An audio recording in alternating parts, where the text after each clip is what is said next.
Hari ni aku ke Shah Alam untuk berjumpa dengan Coach Bun. Dia ni ialah coach untuk volleyball. Hai, aku Safa. Aku diberi tempoh selama 21 hari untuk bayar RM7,000 untuk 30% tax, which aku tak ada sekarang. Jom tengok journey aku untuk bayar tax ni. Minggu depan Sukma dekat Selangor. Jadi Selangor ni akan jadi tuan rumah untuk Sukma. Coach ni nak tunjuk, unfortunately lampu tak buka pula. Okay, diorang tengah buat training. Minggu depan Sukma Selangor. Ini tim volleyball, sand volleyball lah kan. Betul ke ayat dia sand volleyball? Untuk ladies, yang ini untuk men. Aku solat Zuhur di sebuah masjid di Ceras Balakong ni. Nampak menarik. Okay, sekarang aku tengah naik kereta J Tour. Aku tak tahu apa bunyi bising tu. Kereta ni pick up dia besar juga dan dia tinggi. So far aku nak shoot video untuk J Tour ni yang dah kita pasang aksesori dekat My Apps. Kebetulan pula kat My Apps ni ada event di macam mana kita nak shoot kita punya kereta ni. Banyak motor ada event motor ke? Kita nak cari satu kawasan lapang dekat sini. Tak sure kat mana tempat dia, tapi hopefully kat depan ni ada lah. Alright, lokasi dia dah jumpa dekat G2G, Dewan G2G ni. Ini merupakan dewan yang pernah aku shoot dulu untuk wedding. Tapi unfortunately dia tak ambil dah aku. Servis aku gamaknya kurang. Jadi dia dah jumpa fotografer lain. Tak apalah, tak ada rezeki. Kita dah almost siap shoot kita. Cuma kita nak cari tali kat tepi ni kot ada. Sebab ada benda yang tak tertanggal tadi. Okey, kerja aku kat sini dah selesai. Aziz, kita jumpa lagi. Okey. Salam sikit. Terima kasih bagi try. Siapa bos kan? Klien lah. Dia dah gerak lah. Dia dah gerak lah. Okey, forward terus je. Baik, Assalamualaikum. Take care.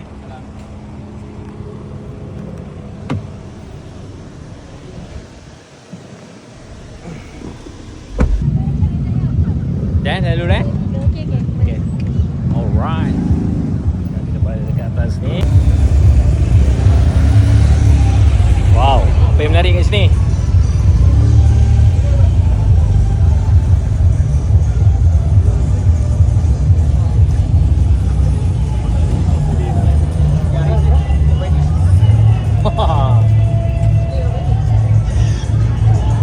Basikal. Kalau tu.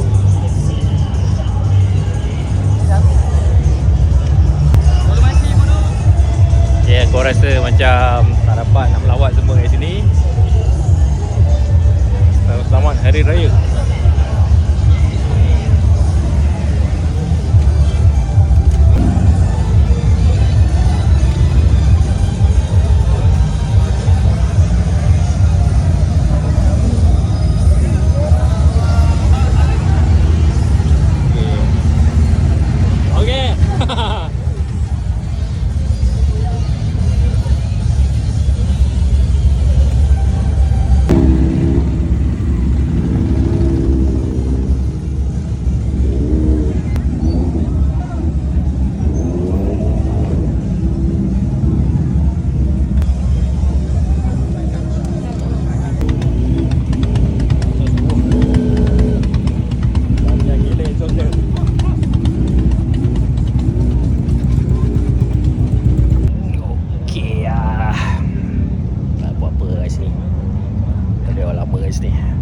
Dia dah main gila orang.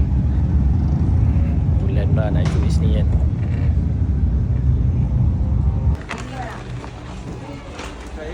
Okay.